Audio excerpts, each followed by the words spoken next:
arranged to greet you at 1 o'clock. Can he slow down? Nope.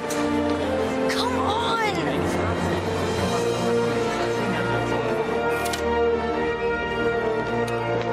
Grant's got you VIP access, so you can get on all the rides without waiting in line. Let's go! Dude, she said we had to wait. I don't want to wait anymore!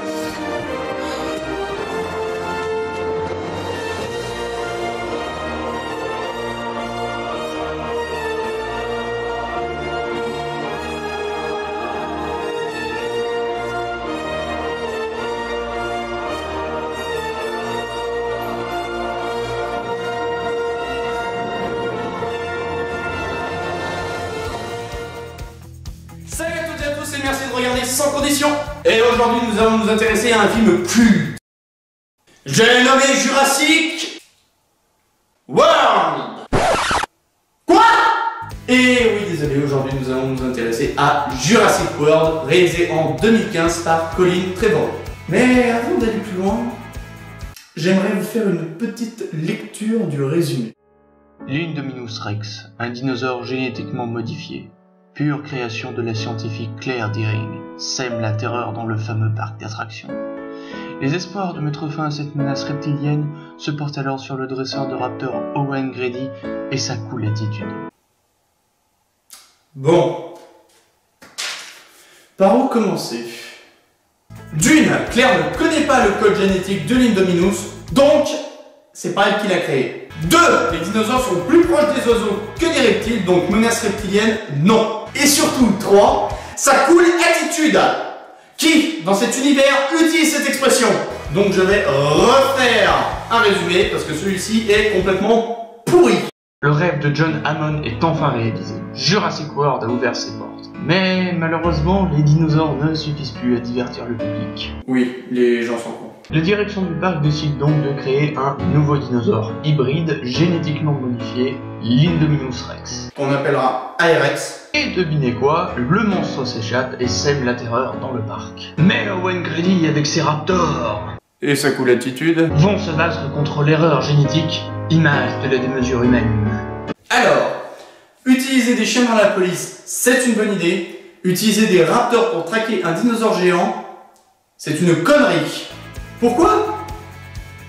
Ils sont pas dressés. Ouais, et en plus ils sont trop humains.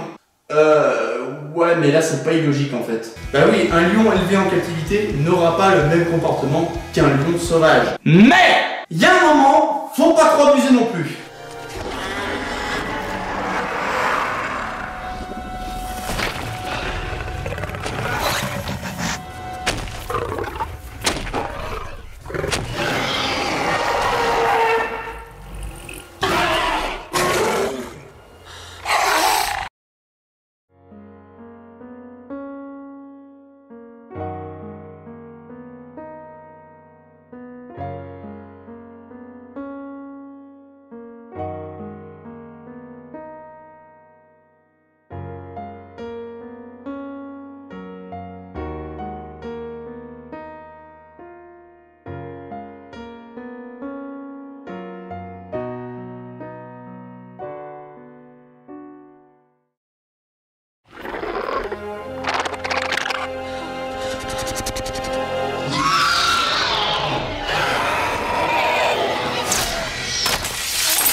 Parlons maintenant des personnages.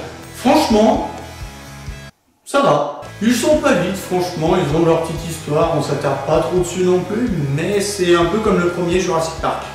On a le couple du film Owen et Claire, les neveux de Claire qu'on appellera Timbis et Gros Chien. Pourquoi Gros Chien? Au revoir mon amour, je te promets de revenir très vite. Bon, qui je pouvais me taper moi? Elle ou elle? On a aussi le retour de Henry Wu, le généticien qu'on voit dans Jurassic Park. Simon Masrani, le nouveau John Hammond du film. Sinon, le marketing pense qu'on pourrait diminuer nos coûts en faisant autre chose, en fait. Et On voilà. s'en fout des coûts. John Hammond ne m'a jamais dit qu'il fallait faire ça, hein. Il a dit dépenser sans compter.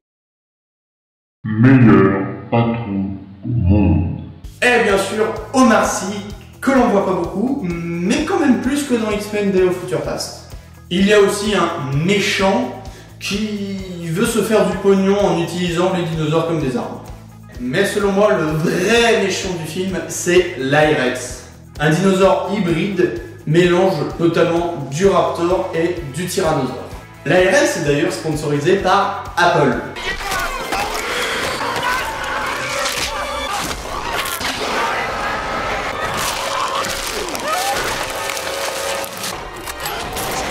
I-Rex, if it's not the dinosaur.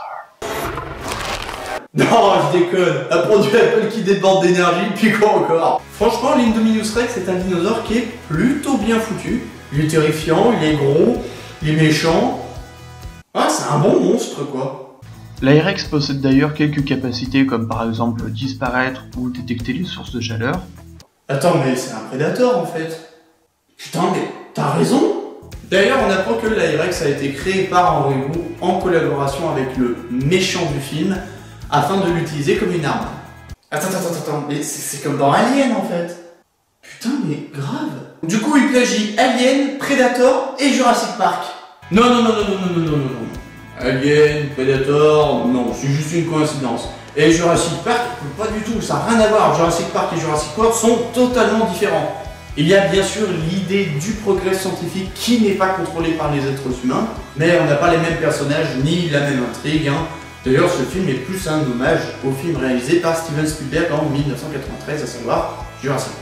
Là, dans le film, on voit le parc ouvert avec les attractions, les dinosaures et surtout le public, chose qu'il n'y avait pas dans le premier opus. Mais avant de passer au point positif et négatif du film, j'aimerais mettre 2-3 trucs au clair. Beaucoup ont dit que le film était nul à cause de certains détails. Mais utiliser les raptors, c'est trop con. Oui, comme créer un dinosaure mutant, carnivore et géant. Mais justement, ça permet de montrer que certains humains avides de progrès et de pognon sont des gros cons. Mais c'est pas réaliste, les raptors ils avaient des plumes.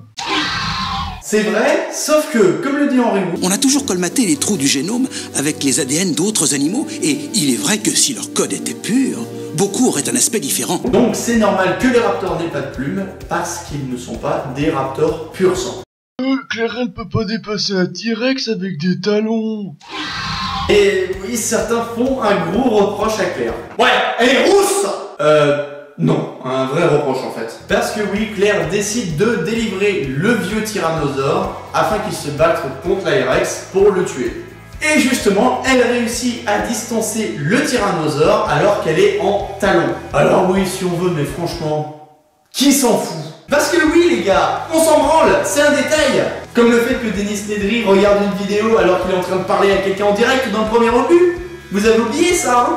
Mais il y a un autre truc, putain, qui me casse les couilles à un point, mais astronomique. Beaucoup ont dit que le film n'était pas terrible à cause de ça.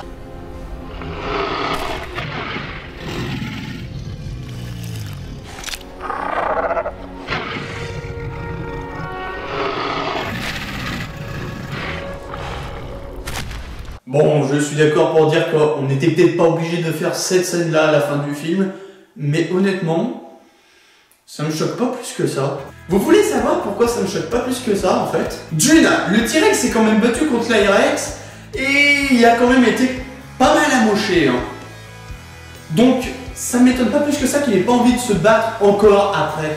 Et surtout, regardez bien, bande d'ignards. Ah, vous voyez ça? Cette trace de griffe, ça vous rappelle rien? Vous voyez toujours pas? C'est le T-Rex du premier film! Il s'est déjà battu contre des raptors, donc ça me choque pas plus que ça qu'il n'ait pas envie de se refaire défoncer, surtout qu'il s'est déjà battu avant. Les points négatifs de Jurassic World. Trop de placement de produits. Sérieusement?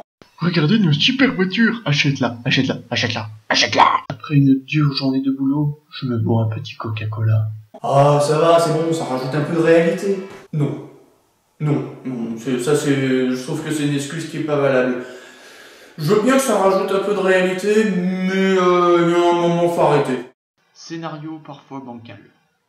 Ça va, il est pas horrible non plus, mais j'avoue que le complot entre Henry Wu et le méchant du film, franchement, on aurait pu s'en passer. Très franchement, parce que moi, le méchant, justement, je le trouve un peu nul à chier. Les points positifs de Jurassic World. La nostalgie. La meilleure scène du film qui fait ressortir ce sentiment, c'est celle-ci.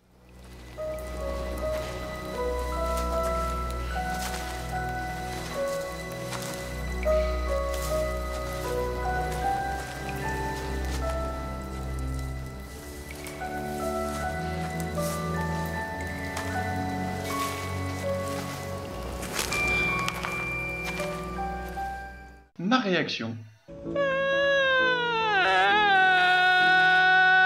Les décors. Certains reprochent au parc d'être trop futuriste comparé au premier.